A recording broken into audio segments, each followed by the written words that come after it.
Welcome to A Canadian Investing in the U.S., a podcast and YouTube channel focused on Canadians buying real estate with host Glenn Sutherland. All right, welcome to another episode of A Canadian Investing in the U.S. This week, my guest is John Casmon. John, let's start by giving everyone sort of a little bit of a background to you, who you are, what you do, and then we'll get into it. Absolutely, Glenn. Hey, listen, first of all, thank you for having me on the show. And I want to say hello to all of your listeners, whether this is the morning, the afternoon, or the evening when you're listening, checking us out. Feel free to keep doing whatever it is you're doing, but hopefully you get some great value out of this conversation. For me, my background is really easy. I spent 15 years in corporate America doing marketing and advertising for big brands, companies and brands you've heard of like Nike, Coors Light, Mountain Dew. I was at General Motors working on Buick and GMC and Pontiac back when that brand was alive. And I did that. And ultimately, I started to transition from that into real estate because I was at GM when we went through bankruptcy. And that experience just showed me that I needed something else because whether it was the market, the economy, politics, at some point I wasn't going to be in control of my future, playing the corporate game. And I just wanted to have a fail safe, and real estate became that. And slowly over time, it went from being kind of my backup plan to, hey, if I do this full time, this gives me the time flexibility I want. This gives me the financial freedom I'm looking for. And it actually allows me to partner with other people to help solve those same issues for them. So that's what I ended up doing. I went full time about 3 years ago. And to date, we have partnered with others to invest in over $100 million worth of apartments. That's awesome. He also runs a podcast. Is how I learned it. I don't know. It's my first time actually talking to John, but that's how I learned about John, as through the podcast way. So actually, since I'm just bringing up the podcast thing before we get going, you changed the name of your podcast. Yeah. Why would you do that? Well, great question. So the podcast is now called Multifamily Insights. It's available anywhere you listen to podcasts. And the reason we changed to Multifamily Insights was we just felt it more succinctly described what the show is about. When I launched the show, it was called Target Market Insights. And that show was focused on helping investors find the best places to invest. And you asked a great question. Well, why would I change? Well, part of it is the show evolved. When I first started the show, it was really locked in on how to find the best places to invest. I would bring on guests. I would talk to them about markets, macro markets, MSAs. I would talk to them about sub markets. What are you looking for? What should I be looking for when you're setting boundaries for comps? Like, how do you know where to stop? Is it by zip code? Is it by census tract? Is it by, the transportation, lakes, rivers, highways? Like, really, like, what are you all looking at? And the whole intent was, by talking to enough of these professionals, we would be able to have a blueprint to find the best place to invest in any market. I could look at the macro data from, any market. Then I would know how to go into the sub market and find the best places to invest. And that would help me. Now, selfishly, I did that because I was starting to invest out of market, right? So you got a lot of Canadian listeners who are investing in the US. And that was a situation I was in. I was in Chicago. I had only invested in Chicago up to that point, but the deals in Chicago no longer made sense. And I had to get into a different market. I was looking at Cincinnati, but I couldn't invest the same way, right? Like in Chicago, just by living there, where the neighborhoods are, where people are looking to move to next. You can look at this neighborhood that's hot, but hey, this adjacent neighborhood is starting to get more and more traction. It was really difficult for me to do that in other markets. So when I looked at Cincinnati as my market, Cincinnati, Ohio, it was really hard to figure out, well, what parts of Cincinnati? And, you'd have some people tell you, oh, the west side, that's where all the deals are. And a lot of people tell you east side, that's where people really want to live. And that's where the appreciation is. Okay, well, now how do I define east side and west side? Like, what specifically is east side? So there's all those little tangible things. And then on the east side, well, where, right? Like, are we talking here and there? So the show helped me identify that and helped me get a blueprint. The change came because that was really finite and it limited the kind of conversations I could have. So after about 20 or 30 episodes, I felt like we had a pretty good answer to how to find the best places to invest. Yeah. And the conversations I was having that really started to intrigue me were more about either marketing and branding, right? How to find deals, how to find investors, how to grow a brand, how to develop, strong broker relationships, how to analyze deals when you're buying a 200 unit apartment complex and you've never done that, right? Those things really started to kind of capture my attention more. and I didn't want the show to get stale. So for me, it was like, how do we evolve the show? But as you evolve the show, it's like, well, this name no longer captures the essence of what we're doing. Yeah. And then, quite frankly, it wasn't really SEO friendly, right? From a search engine optimization standpoint, no one was typing in target market insights or how to find, target markets, right? So people are trying to figure out how to invest in multifamily. So that kind of made it a little bit easier for someone to find the show. Yeah, I get it though, but I like it. There's a lot of value there too, especially for these Canadians, right? We obviously don't know the market. We're not living in those markets, so there's a lot of value to that too. But I get it, and but there's also the the niches, right? Just being very niche, and for me, whenever I started investing in the States, I was like just checking out like. I want to invest in Alabama, so I wanted to like find podcasts on all the different Yeah. cities in Alabama to see what was good and what worked and everything else, right? So anyway, I get it. You said one thing right there, like you're looking to buy a 200 unit building, never done that before. How do you do that? You just had that in the little spiel there. I think that resonates, right? I think that resonates with a lot of people. A lot of Canadians now that are listening to the show, they've bought a couple houses down there, maybe some small multis, and they're looking the next step. Like, how do they go? What do they do next? How do they grow this to be something bigger? A little bit. Typically, the way I look at it anyway is if you're going to go do maybe 3 or 4 single family homes, it's just as much as just doing a 200 unit building. So, Yeah. just scale this up. So anyway, let's talk about that a little bit. Well, hey, scaling a portfolio is the thing it's the reason you're listening to this, right? You're either in one of two stages.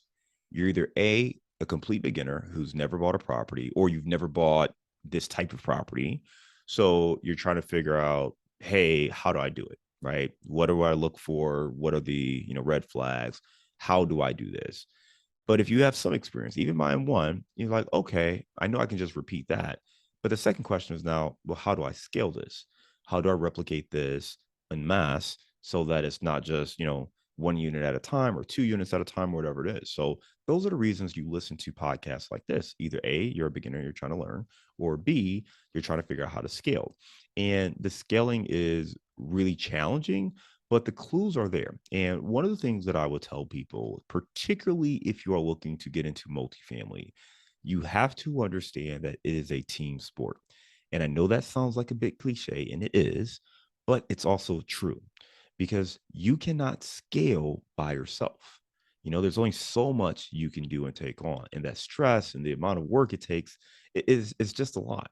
And if you're anything like me, you're investing in real estate to get more freedom, right? More financial freedom, more time freedom. So if you do this without bringing on partners or trying to do it all by yourself, what you're going to be doing is picking up another job. And it's going to be the opposite of that time freedom you're looking for. You're going to be, punching the clock from 9 to 5 and then from 5 to 9. So partnerships are key. And it doesn't mean that these have to be lifelong business partners. You may partner with a group like ours or another group that's out there. You can have one partner where maybe you have a specific skill set and they have another skill set, right? So sometimes you see people JV, joint venture, where maybe one person brings the money and they've got a little bit of experience, and the other person has the time and the energy and maybe some more experience to actually manage the day-to-day things. So there are lots of different ways, but I think there are 3 ways that I've seen people be able to scale a multifamily portfolio. Okay. One is they do the joint venture, like we talked about. There's where you find someone else who has, complementary skill set and you partner with them to grow. 2, you can invest passively in a larger deal. That way you can, put your money to work. It doesn't really take up too much of your time. And then you can decide what you want to do from there. You can continue to do it passively, or you can go to 3, which is now you move over to the active side and you partner with groups, but you play more of an active role. So either you're leading it, you're bringing people together, maybe you're helping to raise money and you're doing some market analysis or some other things like that, but you're now a part of a team that's investing. But if you do one of those 3 things, again, they all require you to work with other people, but that's an easier way to scale. If you really want to do it by yourself, you can, but it just takes more time. And then you're only allowed to do whatever you have in your bank account. If you got $200,000 saved up, that's what you have to invest. Versus if you're partnering with other people, well, now you can tap into the funds they have. You can couple that money together, and it affords you more opportunities to scale from there. Yeah, love it. You mentioned team sport. doing the 1 to 4 units, you're going to have, your typical, property managers, contractors, the regular sort of team. What different members are you going to have by doing a larger multi? When I started investing in the US, I did it by myself and had to go through the growing pains of doing that. GlennSutherland.com/coaching. A 12-week coaching program done 1 hour per week over Zoom from the comfort of your own home. Classes are kept to 5 people to be able to answer everyone's questions. Shortcut the process. Make fewer mistakes. Curriculum available at GlennSutherland.com/coaching. Yeah, it's a great question. So obviously you might have a partner who is in the business with you. So outside of that, one you're going to need is a securities attorney, right? You want to have an operational agreement. You want to have, a securities attorney draw up what's called a PPM, or private placement memorandum. And that's going to be the document that any passive investors have. That's going to detail the actual offering to them. What's the deal? What's happening, the deal structure, how they get paid, all those kind of things. That's going to be laid on that document. So you want to have a securities attorney. You're going to want to have your lender. Now, you need a lender for any deal, or most deals, if you're not paying cash. But in the commercial space, those lenders are a little bit different because the terms are going to be different. Now you're not getting a 30-year mortgage, which you would get on a 1 to 4 unit. In this case, you're usually going to get a 3 or 5 or 10-year mortgage on the property. So you have to have a plan that, allows you to exit that property or be able to refinance. So you want to have either a lender or mortgage broker, someone like that on your team who can help you identify what the best terms are. So many people focus on rates, and rates are certainly important, but they are not the only thing. You want to know the terms. Is there a prepayment penalty? Are there renewal options? There's a lot of different things you need to understand with the terms beyond just what's the interest rate. So you want to have a mortgage broker on your team, securities attorney. We talked about property manager, any contractors. I think the other role that's really, really important is you're going to need a really good CPA, right? You want a good CPA, accountant, somebody to keep your books clean, particularly if you are working with other investors, because you're going to have to give them what's called a K1. And the K1 is just like any other business. When you have a K1, that is what goes to those investors. So that shows them what they earned, what they made, and then what they're going to pay taxes on. So you want to have a good CPA that helps you navigate that. And along with the CPA, you may have other things like a cost segregation analysis, or someone on your team who's able to help you figure out how to actually maximize the tax results and optimize that for the property. So again, whether that's a cost seg analysis, sometimes a CPA can do both, but you want to have great lawyers, great CPAs, and then obviously any great loan brokers on your team. With your deals, do you use a sponsor ever to help you apply for some of these things, especially when you're new? Yeah, we've played different roles, and I would definitely suggest having a sponsor or somebody with more experience on your side. So if you're starting out, again, you want to make sure that you have a strong team. So a sponsor makes sense for us. It depends on the size of the deal, but we may partner with someone else and bring them on board. But definitely a sponsor is one of those roles. Said it a little differently, there's a title called a key principal. And essentially that may be somebody who has a much higher net worth and liquidity, and they are willing to sign on a loan. But again, that goes back to the partnership, right?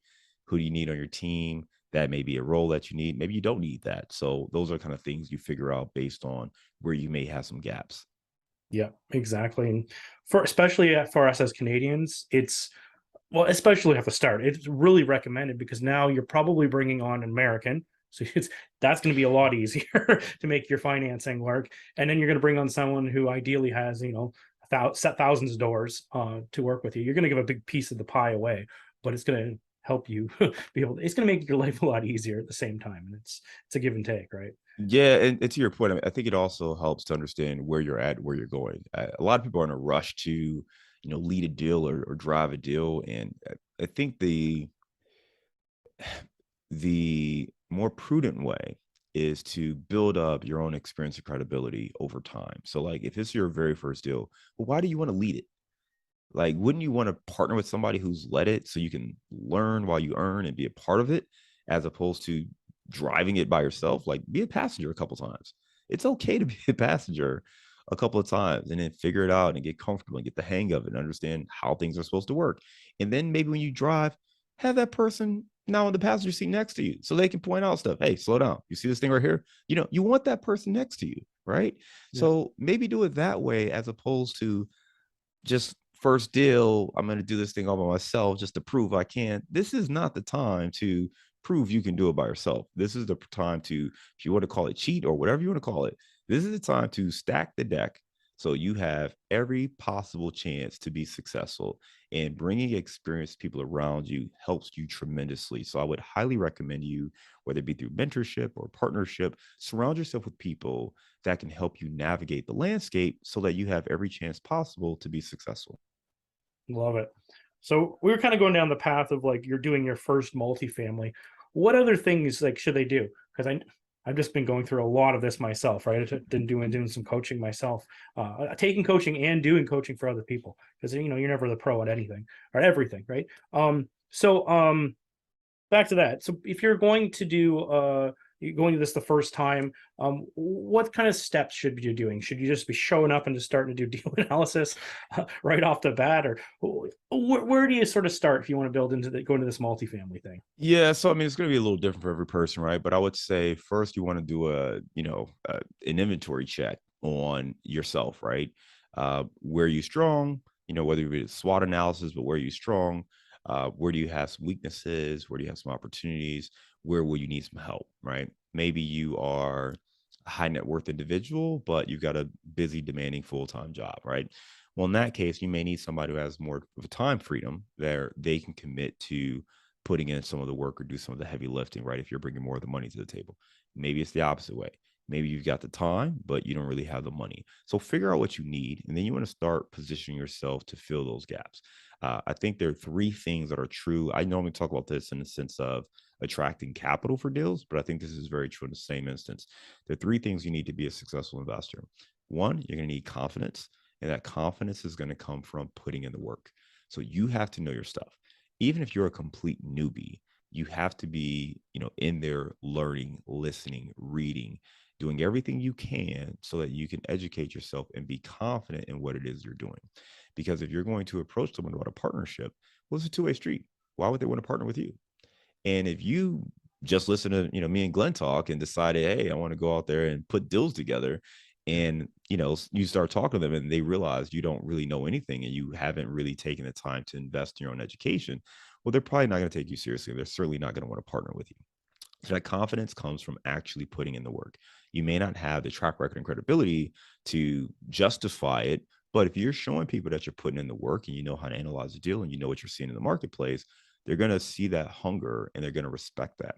So that confidence is key. The second one's going to be credibility. Credibility comes from either your track record or the experience you have, or the team you've accumulated that has that track record and experience. Again, you have to have some humility here to recognize what you have done and why people should believe in you, whether that's a broker, whether that's an investor, whether that's anybody else on the team.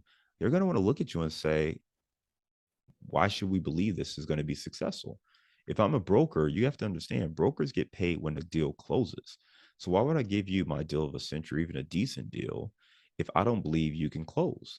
And the way you're going to convince me that you can close is you're going to say, hey, here's my track record. And if you don't have a great track record or a long track record, you're going to say, here's my team. And here's my team's track record, right? So if you can show people, here's what we've done, here's why you should believe in us, because this is the team that's going to be taking this down, that's going to help you build that credibility, whether you're talking to brokers, other team members, potential investors. That credibility is key. And then a third C is going to be connections. You're going to need to talk to people, and it can't just be your friends and family. You've got to extend beyond them to the people who are really looking for what it is you're trying to do. Again, you got to have key broker relationships. You're going to have key professional relationships from property managers, maintenance contractors, industry professionals, investors. Those investors they may not be your mom, your aunt, your uncle, your cousin, your brother. It's great if you get some of those people, but the reality is, if you can step outside of them and realize who else needs those services, that's going to be the key. Just like you, Glenn, right? You've got your podcast here, a Canadian investor in the US, and there are other Canadians who are investing in the US. My guess is those individuals are more likely to want to partner with you because there's a connection there. They see what you're doing and they know how you can help them than somebody in your family, right? Maybe they get it, but maybe they don't. maybe they just know you as their goofy uncle, right? Or whatever it is. But that person who's been listening to you, they're like, you know what? This guy understands my challenge.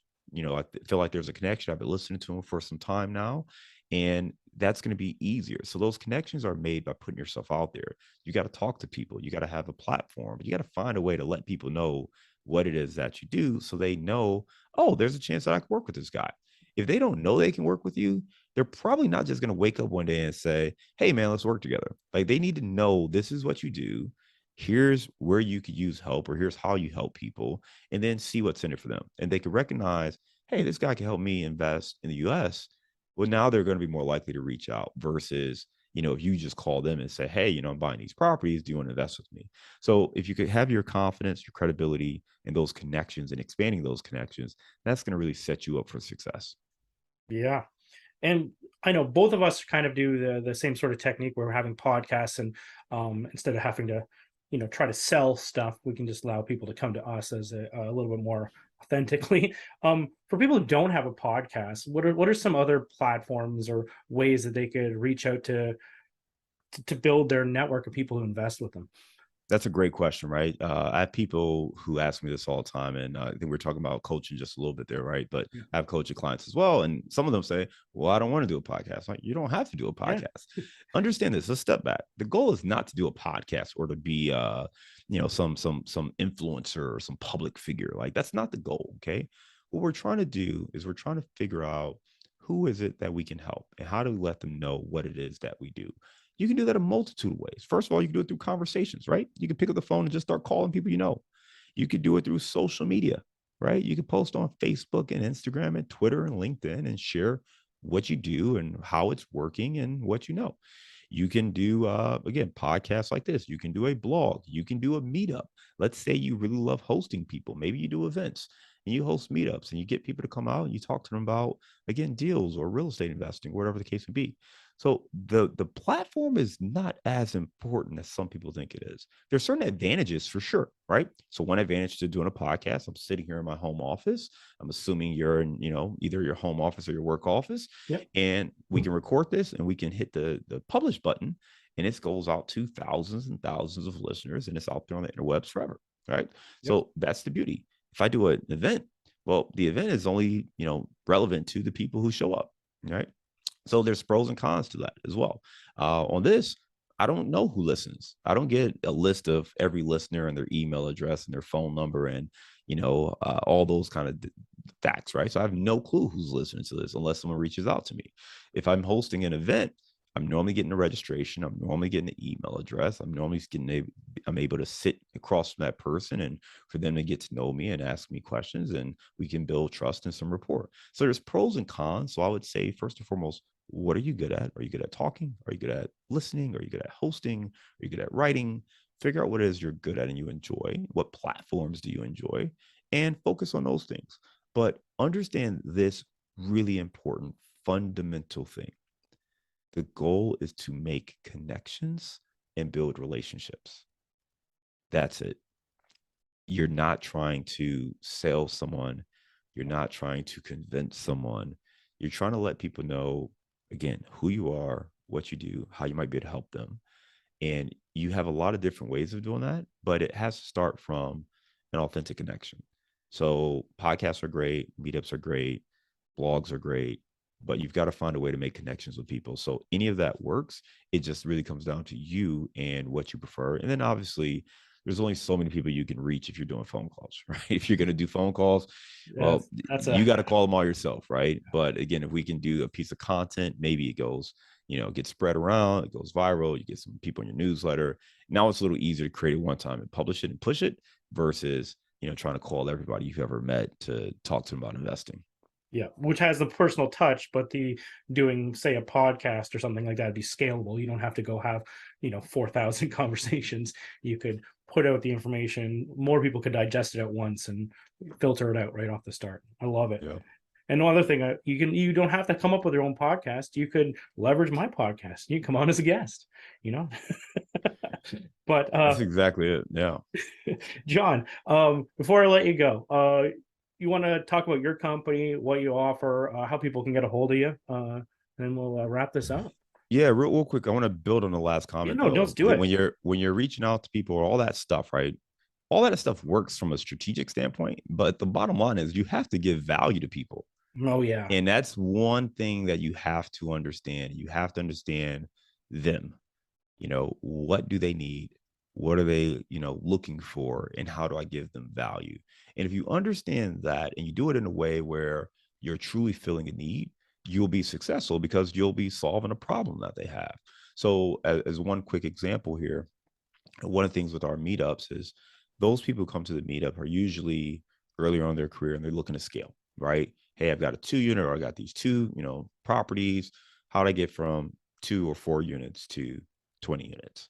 That's what they're trying to get. So we bring on people who have done that and we will do an interview and they'll get a chance to talk to them and ask them questions. Well, hey, how did you get funding when, you went from here? Or, hey, I only have X amount of dollars. How did you go from here to there?